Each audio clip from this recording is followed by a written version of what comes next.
хүн болгоны холоодонд хеликобактер байдаг гэдэг тиймээрээ хүн болгоны хувьд бас эмзэг сэдэв болох хеликобактерийн тухай ярих гэж байна.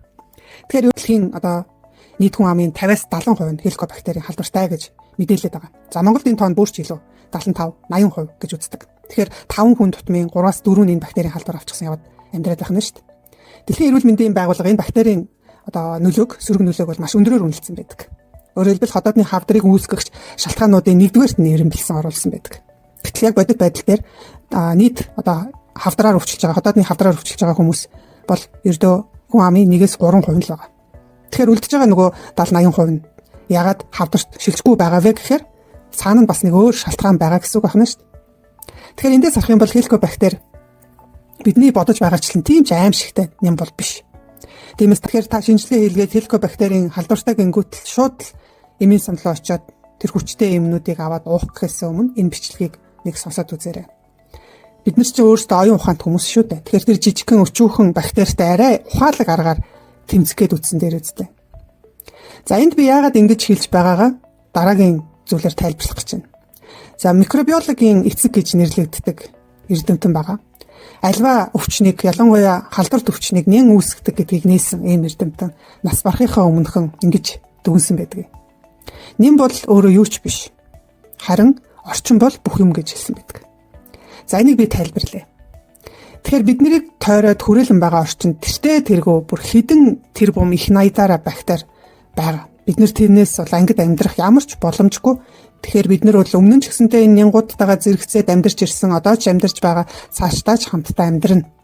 За тэгэхээр нянг гэхээр юу хэлээд байна гэхээр одоо бидний мэддэг бактери, вирус, мөөгөнцөг бүгдээрээ энэ нянг гэдэг англи руугаа хамаарна шүү дээ. За өнөөдрийн бидний ярих гэдэг тэр гол хеликобактер ч гэсэнтэй нянгийн нэг төрөл байна шүү дээ. За тэгэхээр нян бол дангаараа өөрөө бие дагаад өвчин бол үүсгэдэггүй. Хамгийн гол нь тодорхой юм үржих таатай нөхцөл бүрдсэн тохиолдолд тэр нян бол өвчин үүсгдэг асуудлыг бий болгодог. Нянгийн үржих таатай орчныг хэн бүрдүүлдэг вэ гэхээр та өөрөө бүрдүүлдэг. Та өөрийнхөө амьдралын хэм маягаараа, өөрийнхөө хоол ундаараа, өөрийнхөө сэтгэл санааны байдал дархлаа энэ бүхнээсээ өөрөө бүрдүүлээд байгаа. Одоо би та нарт хамгийн энгийн бидний мэддэг шүд хорхоодох дээр л энэ нян болон орчин гэдгийн тал дээр ойлголт өгье. За тэгэхээр бидний амны хүндий тийм ээ байдаг тэр бактери байгаа. За тэр бактери нь болохоор үржээд тэгээд бидний шүдийг хорхоотуулдаг гэдгийг бол хүн болгон цэцэрлэгийн насны хүүхдээс ахуулаад бүгд мэднэ штэ. Тэгэхээр амны хүндийн орчин өөрөө ямар байх ёстой вэ гэхээр ерөнхийдөө саармаг, за маш бага юм сул шүлтлэг байдаг. За pH гэж бид нар энэ үзүүлэлтээр нь тодорхойлдог штэ. Тэгэх юм бол ердөө 6.5-аас 7.5. Бидний уудаг ус чинь 7 шүү дээ. Тэгэхээр ерөнхийдөө бараг устай ойролцоо юм орчинтой байх нь штэ.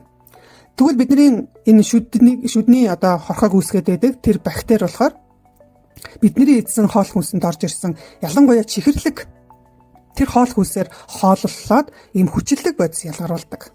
Тэгэхээр нөгөө саармаг багстай орчин нь хүчлэлэг тал руугаа явчихна гэсэн.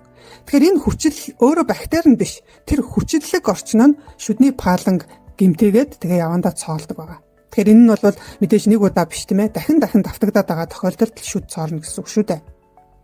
Тэгэхээр бид нар энэ бактерийн хувьд үржих тийм ээ хооллох тэр дуртай орчин нь юу ах вэ гэхээр чихэрлэг орчин байх нь баг зэргийн хүчлэлэг буюу нөгөө pH гэдэг үзүүлэлтээр болохоор 5-аас одоо бага болно гэсэн. Тэгэхээр эн чинь бол хүчлэлэг тал руугаа яваад өгч штэ.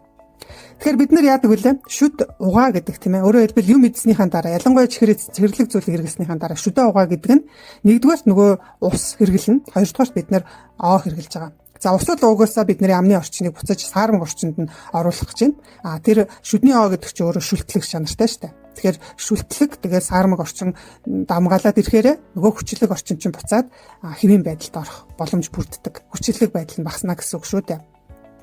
Тэгэхээр бид нар энэ тохиолдолд тэр бактери таны амд устсан уу? Усуугаад устдахгүй байж л байгаа. Оогоор угаагаар устдах уугүй. Гэхдээ тэрний хүчил үйлдвэрлэлт нь багасаад сөрөг нөлөө нь багасчихна гэсэн үг.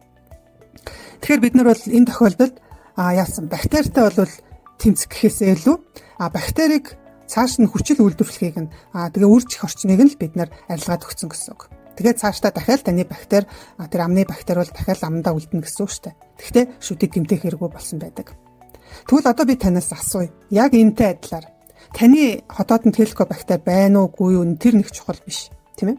Тэгэхээр бид нар хотоодны хеликобактераа устгах гэж янз бүрийн эм бэлтгэл хүчтэй антибиотикийг ууснан дээр үү? Эсвэл тэр хотоодыг гэмтэх тэр орчныг нь үүсэхгүй байхын дээр үү? Тэгэхээр та аль сонголтыг хийх вэ?